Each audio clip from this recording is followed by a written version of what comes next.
All right, so getting closer and closer to dropping the engine, and so far this is what I've got done. Got the clutch in, got it basically all buttoned up, got the timing cover, and basically all I got left to do is get these BBK shorties in there. I'm pretty excited about that. Luckily I have the engine out of the car, so I can do this a little bit less in a more of a stress-free environment. But I could imagine trying to do these with the engine in there. I would imagine you probably have to lift it a little bit, get some clearance and all that. But we got the BBKs a long time ago. Looking forward to putting these in. This is what essentially they come with. You get the hardware kit, and it comes with its own header gasket kit.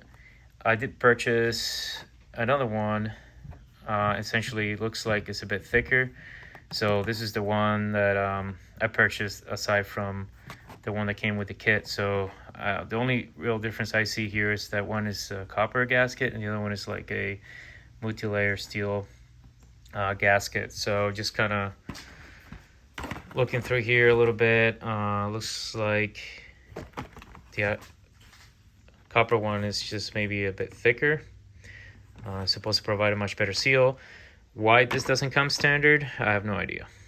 But this is what I'll do. This is the old exhaust manifold. You can tell right away by the shape just how inefficient this can be.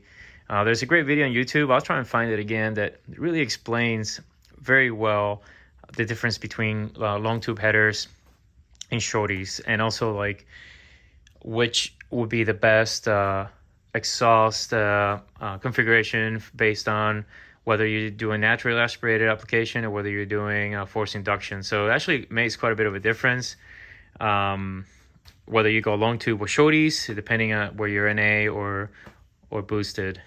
But the reason why I went to shorties initially was because the long tube headers I think require just a little bit of more of elbow grease and modification to try and make it fit.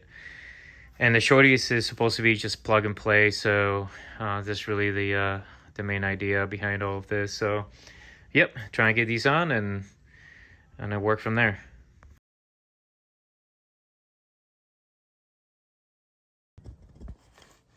Okay, the whole idea behind just putting the gasket there, just to hold it in place finger tight, it's basically prepping for putting in the oil dipstick. So the oil dipstick goes right in here, and I suspect that it runs pretty flush. So if I can just hold the head gasket in place, do the oil dipstick second, and then third put in the manifold, it might work out better that way. So yeah, let's give it a shot, see how it goes.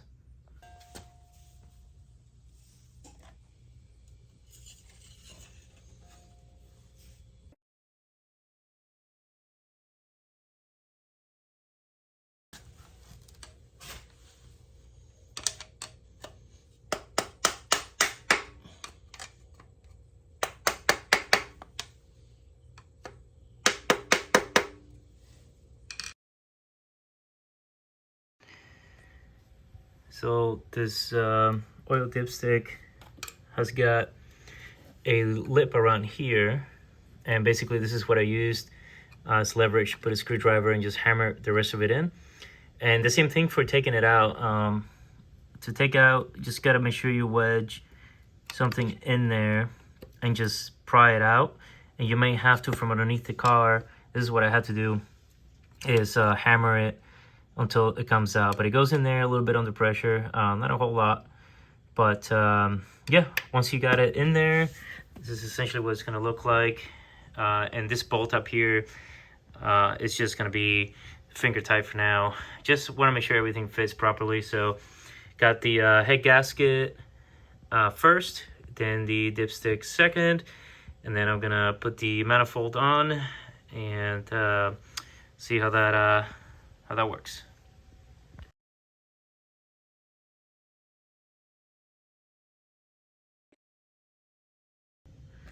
Okay, so I'm already finding an obstacle that I think I'm gonna have a little trouble solving, but I should be okay.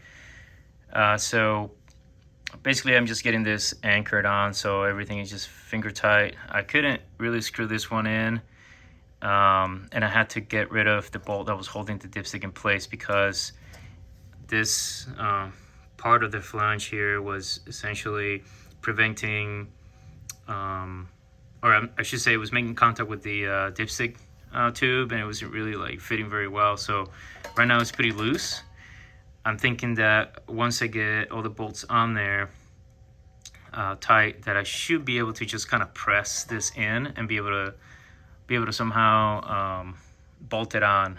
Or I might have to bend the tube a little bit. I'm not sure, but yeah, we'll see what happens with that. The biggest concern right now is to make sure that I got each one of these bolts in there properly. They're not cross-threaded or anything, because they do screw in finger tight about like maybe a quarter, and then it just kind of stops. So if the threads are not lined up properly, that could be a big problem. So I'm just gonna work on putting the rest of the bolts on there finger tight for now. Okay, so I just ran into a very interesting issue. Well, we said maybe an issue, but maybe it'll change the process in which you start putting this stuff together.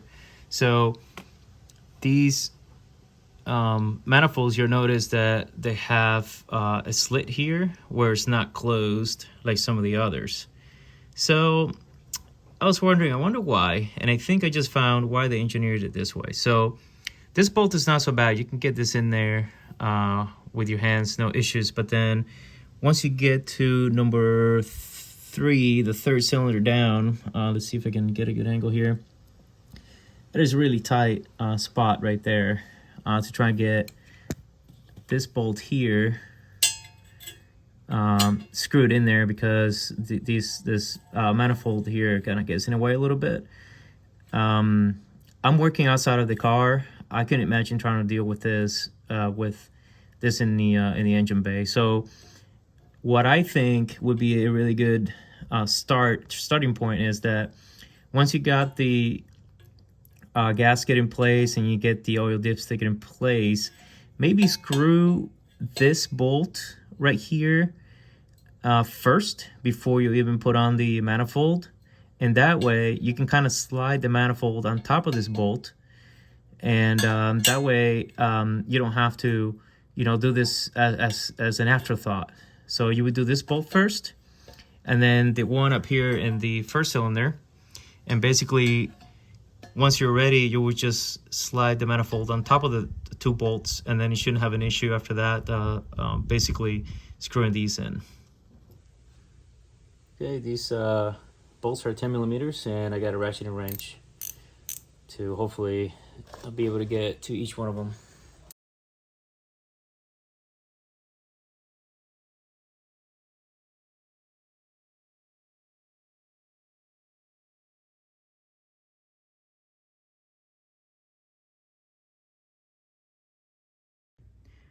All right, I finally got all these torqued down, and yes, torqued down meaning I got as close as I could. Basically, the only torque wrench that I could get into maybe 1 or 2 of these bolts is a smaller torque wrench, and I had to convert from from foot-pounds to inch-pounds. So these bolts can handle 24 foot-pounds, and I converted that to inch-pounds, and basically just to get the feel of what the conversion in inch-pounds pressure feels like, so I can more or less get real close. And basically it's gonna be kind of tough to use this 10 millimeter wrench to really tighten these up, in the sense that they're basically in very awkward spots. But the feel, basically you go around in a pattern, so they make sure that you're doing opposite bolts, and essentially over time they start tightening up all the way to the point where you're really not going to be able to move this wrench anymore.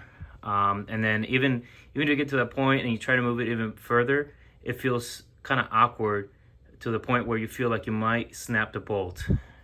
So be very careful, but I think that's kind of like what it feels like where everything is torqued down properly. And so yeah, I just want to share that with you guys. And I'm gonna start working now on the passenger side. All right, on the passenger side, towards the back, cylinder 3 and 4 basically are the ones that have that kind of slit or anchor type of setup rather than the closed bolt through hole. So what I'm going to do is I'm going to measure real quick just how deep these bolts feed through. And let's see, maybe try a different one where I can actually see. So it looks like about 1/2 inch. Let's see. Yep, about a little less than half the bolt. So what I'm going to do is I'm going to screw that in first, and then I'm going to try to essentially slide the manifold on there, and hopefully that'll give me, it should be a lot easier than trying to bolt this thing through and basically not having any kind of clearance to actually screw the bolt through because of the manifolds.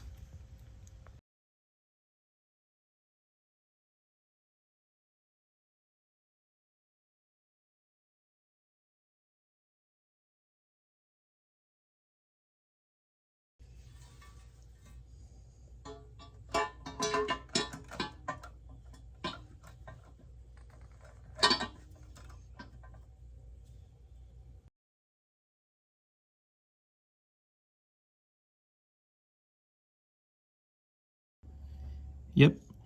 So yeah, definitely putting those bolts on first and then anchoring the manifold on top of them is the way to go. As you can tell, there's hardly any clearance there, and then this other one, there's even less clearance. But now I can just get in there with the wrench and just tighten them up later. But if I had the manifold on first and then try to put those bolts on last, there's no way it'll fit. So they have to go first, and then you have to anchor the manifold on top of them after that. All right, it is finally on there. It was relatively easy on the outside. Just remember the couple of tricks I mentioned in the video. As far as the oil dipstick goes, let's see if we can, well, it's really shiny. It still made contact with the flange right here, but the bolt lined up just fine, so I was able to tighten it, no issues. So that's not going to be a problem, but just be aware of that. I just left that very loose until the very end, until everything's torqued down. Careful not to strip the head of the bolt. They go on tight, but not too tight, so just be careful with that. Remember the trick I mentioned about screwing on the bolt first on those ones with the slit in them. Some of them, you know, the ones that get real close to the manifold area where you can't really screw the bolt in afterwards. You want to do the bolt first and then be able to slide the manifold on there. Passenger side came on very easy as well. Just be ready with a magnet, because you might lose a bolt or two in there. You might have to fish it out. But same thing here, you know, use the same trick on this side, and then hopefully it'll go really smooth for you. I don't know how this job would work out if the motor was inside the engine, or inside the engine bay. Right now I don't have the starter on here, so maybe not having the starter on there will probably make things a little easier. I would imagine dropping the K-member will probably make this job a lot easier. Probably jacking up the car, so you know, taking the motor mounts bolts out and then jacking the car up from underneath might give you some wiggle room too. But yep, next step in the process here is going to be hopefully dropping the engine in and getting all bolted onto the transmission, and then slowly but surely work on hopefully turning this thing on and hearing it roar. See how that goes. I'll see you on the next one.